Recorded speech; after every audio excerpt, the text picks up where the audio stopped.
Dear student, standard 2 subject environmental study. बच्चों, आज हम सीखने वाले हैं lesson number 15 our heavenly bodies.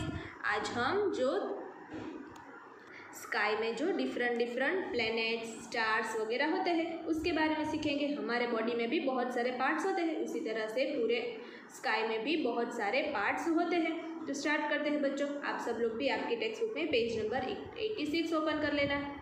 Hey friends, hello friends, be it daytime or night, we all love to gaze at the sky। बच्चों, दिन हो या रात हमें स्काई यानी कि आकाश में देखने का बहुत पसंद है, क्योंकि जो स्काई होता है वो बहुत ही ब्यूटीफुल दिखता है। तो इसलिए हमें दिन हो या रात हमें स्काई को देखना बहुत पसंद है।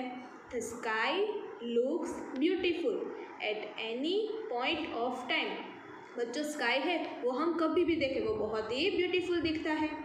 Do you know what makes it look so beautiful? क्या आप सबको पता है कि वो इतना ब्यूटीफुल क्यों दिखता है? उसे इतना ब्यूटीफुल कौन बनाता है? आप सबको पता है बच्चों? Have a look. नहीं पता है तो आज हम उसी के बारे में सीखने वाले हैं कि स्काई है वो इतना ब्यूटीफुल क्यों दिखता है। स्टार्ट करते हैं। Yes friend, the sun, the moon, the stars, the planets and many other heavenly bodies together from the universe, they make the sky look beautiful। बच्चों, sun, moon, stars, the planets यानी कि ग्रह और ऐसी बहुत सारी हेवनली बॉडीज है जो मिलकर यूनिवर्स यानी कि ब्रह्मांड बनाते हैं, और they make the sky so looks beautiful. और इसी की वजह से जो स्काई है वो इतना ब्यूटीफुल दिखता है, क्योंकि इसमें बहुत सन होते हैं, मून, बहुत सारे स्टार्स होते हैं, प्लैनेट्स यानी कि ग्रह होते हैं, और भी हेवनली बॉडीज होते हैं। उसी की वजह से स्काई है वो इतना ब्यूटीफुल दिखता है। तो उसमें से फर्स्ट हम सीखने वाले हैं the sun. The sun is a huge ball of fire and hot gases। बच्चों, सन है वो फायर यानी कि अग्नि और हॉट गैसेस से बना हुआ बहुत ही बड़ा बॉल है। ह्यूज यानी कि बहुत बड़ा बॉल है। इट इज़ वेरी बिग, वो बहुत बड़ा है। But it looks small as it is millions of kilometres away from us. बच्चों, वो बहुत बड़ा है लेकिन हमें तो वो बहुत छोटा दिखता है। क्यों हमें छोटा दिखता है? क्योंकि वो हमारे से मिलियंस ऑफ किलोमीटर्स यानी कि लाखों किलोमीटर वो हमारे से दूर है, इसीलिए वो हमें छोटा दिखता है। लेकिन असल में वो सन है वो बहुत बड़ा होता है। The sun rises in the east and set in the west. बच्चों, सन है वो राइज यानी कि कहाँ से उगता है बच्चों? कहाँ से उगता है बच्चों? सन पूर्व दिशा में उगता है। राइज यानी कि उगना, और ईस्ट यानी कि पूर्व। सन है वो पूर्व दिशा में उगता है। And set in the west, और पश्चिम दिशा में वो सेट यानी कि आथमता है। तो बच्चों, ये आपको याद रखना है। The sun rise in the east and set in the west. Sun है वो पूर्व दिशा में राइज यानी कि उगता है, और सेट इन द वेस्ट, और पश्चिम दिशा में वो अस्त होता है। When the sun shines it is day. बच्चों, सन जब शाइन करता है तो वो क्या होता है? डे होता है यानी कि दिन होता है। आप सबको भी पता है कि दिन में सनलाइट होती है। And when the sun set, और जब भी सन अस्त होता है यानी कि आथमता है, इट इज़ नाइट, तब वो नाइट यानी कि रात होती है। क्योंकि नाइट यानी कि रात्रि में हमें सनलाइट नहीं दिखती है। आप सबको भी पता है दिन में हमें सनलाइट दिखती है क्योंकि सन शाइन करता है, और नाइट में सन अस्त हो जाता है यानी कि सूर्य अस्त हो जाता है, तो उसे नाइट कहते हैं। The sun gives us heat and light. बच्चों, सन हमें क्या देता है? हीट यानी कि गर्मी देता है, एंड लाइट यानी कि बहुत ज़्यादा प्रकाश भी देता है। आप सबको भी पता है। बच्चों, आगे जो पेज नंबर 86 है वहाँ पे हमें एक थिंक अलाउड दिया है। On a sunny day why is it difficult for us to look at the sun with naked eyes. बच्चों, हम सन की तरफ अगर आइज़ में हमने सन ग्लासेस वगैरह नहीं पहने हो तो हम सन को देख नहीं सकते हैं। अगर हम सन ग्लास पहने तो ही देख सकते हैं। तो इसमें क्या लिखा है? हम सन ग्लास जब नहीं पहनते हैं तब हम सन को क्यों नहीं देख सकते? वो आप सबको सोचना है बच्चों। तो ये सन के बारे में हमने सीखा। सन है वो बहुत ही बड़ा बॉल है। किससे बना हुआ होता है? फायर यानी कि अग्नि से और गर्म गैस से बना हुआ होता है। वो बहुत बड़ा है, लेकिन सन है वो हमें छोटा दिखता है क्योंकि वो हमारे से लाखों किलोमीटर दूर है, इसीलिए। नेक्स्ट हम सीखेंगे मून के बारे में। We see the moon at night. हम मून को कब देख सकते हैं बच्चों? नाइट में हम मून को देख सकते हैं। The moon is smaller than the sun. बच्चों मून है वो सन से छोटा है। The moon has no light of its own. बच्चों मून की अपनी कोई लाइट नहीं होती है, उसका खुद का कोई भी प्रकाश नहीं होता है। It gets light from the sun. उसे कहाँ से लाइट मिलती है? उसे सन से लाइट मिलती है। सन की खुद की लाइट है और मून की खुद की कोई भी लाइट यानी कि प्रकाश नहीं है। मून को कौन प्रकाश यानी कि लाइट देता है बच्चों? सन देता है। During the day we can not see the moon. बच्चों दिन में हम मून को नहीं देख सकते। क्यों नहीं देख सकते? Because of the bright light of the sun. क्योंकि सन की खुद में ही इतनी ब्राइटनेस है कि उसकी वजह से हमें मून दिखाई नहीं देता है।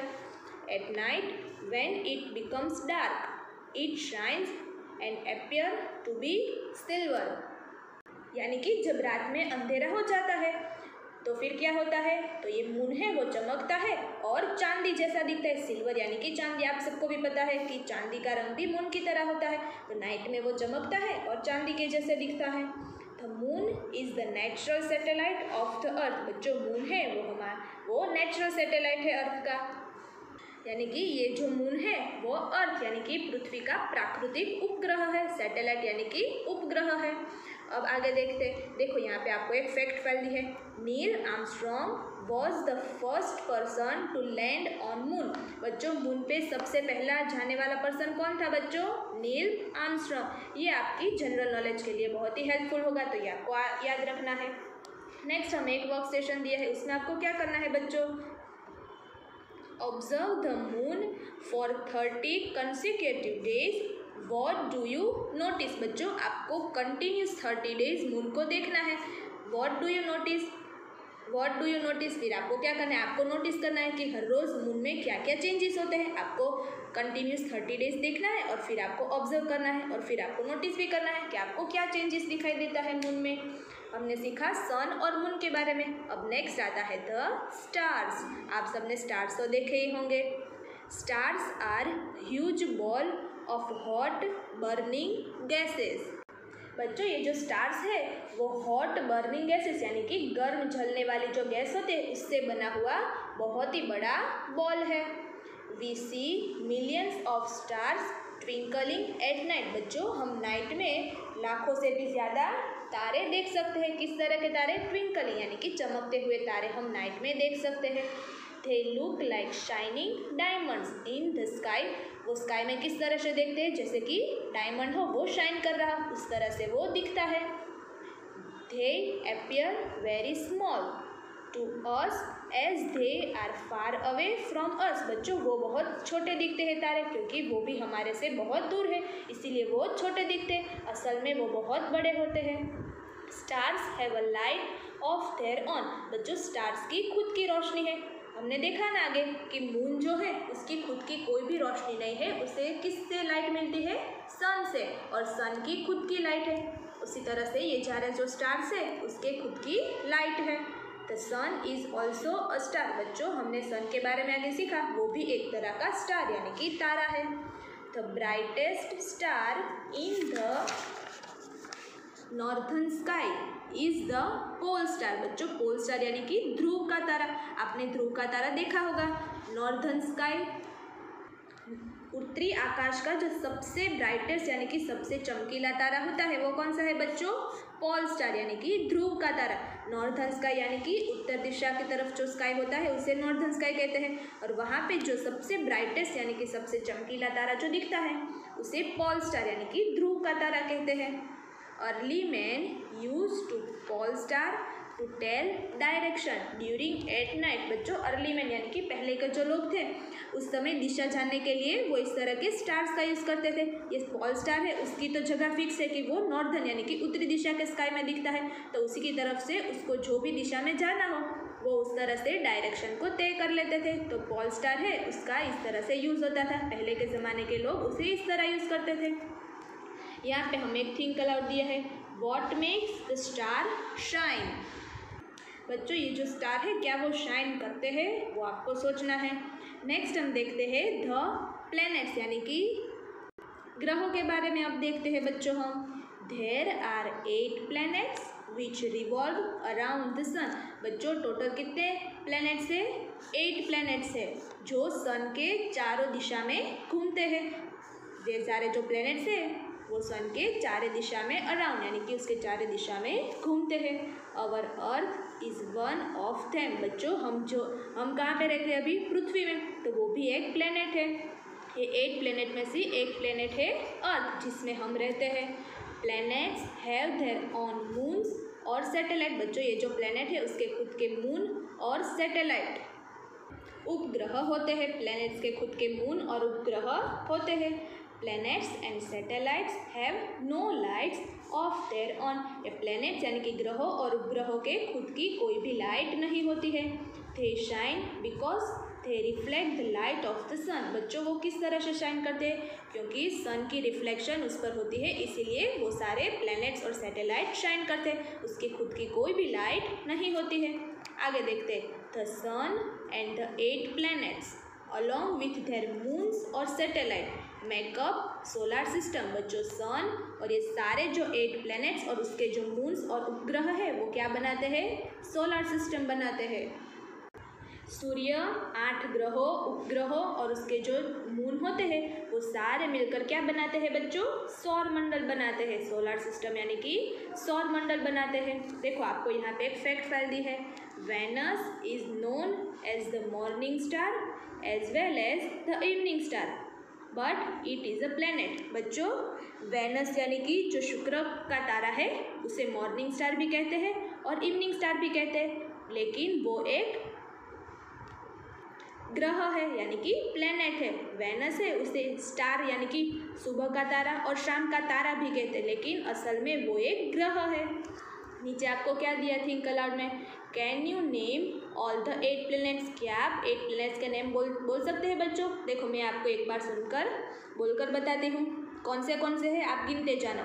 Mercury, Venus, Earth, Mars, Jupiter, Saturn, Uranus, Neptune. ये सारे 8 प्लैनेट्स हैं, लेकिन टोटल 9 प्लैनेट्स है बच्चों और 9वां है Pluto.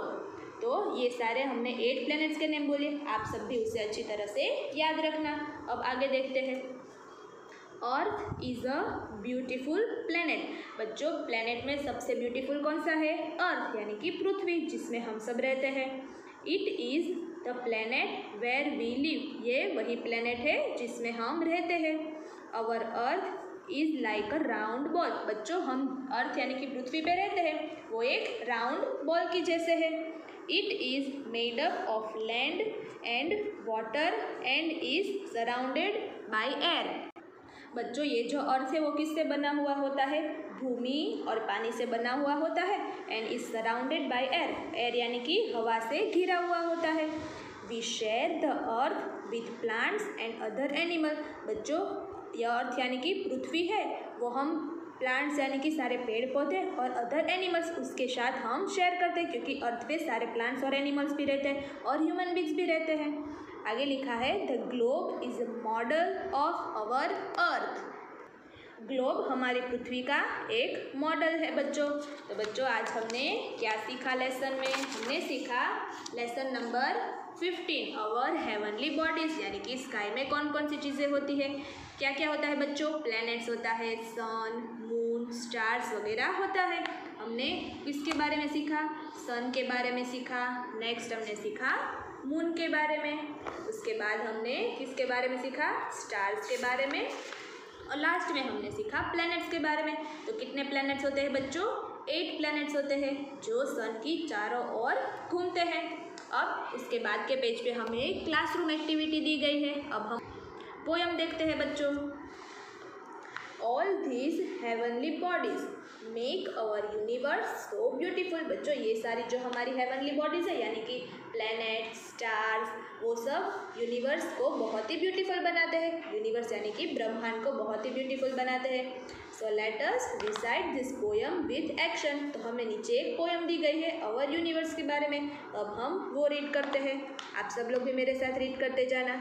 The sun, moon and earth are ours to enjoy for every little girl and boy. आगे क्या लिखा है बच्चों? But we all must always be aware that all its beauty we must share. We must keep our planet clean and free by planting more and more trees. Let the sun, moon and stars shine bright so everything will be all right. तो बच्चों आपको भी इस तरह ये poem बोलती रहनी है. बच्चों पेज नंबर 88 में हमें एक फैक्ट फाइल दी गई है. Rakesh Sharma was the first Indian astronaut who went into space.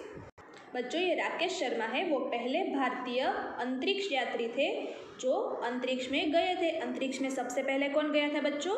Rakesh Sharma. और मून में सबसे फर्स्ट कौन गया था बच्चों? Neil Armstrong. तो बच्चों अब हम नेक्स्ट वीडियो में इस चैप्टर की एक्सरसाइज करेंगे. तब तक आप ये जो लेसन है वो अच्छी तरह से लर्न कर लेना.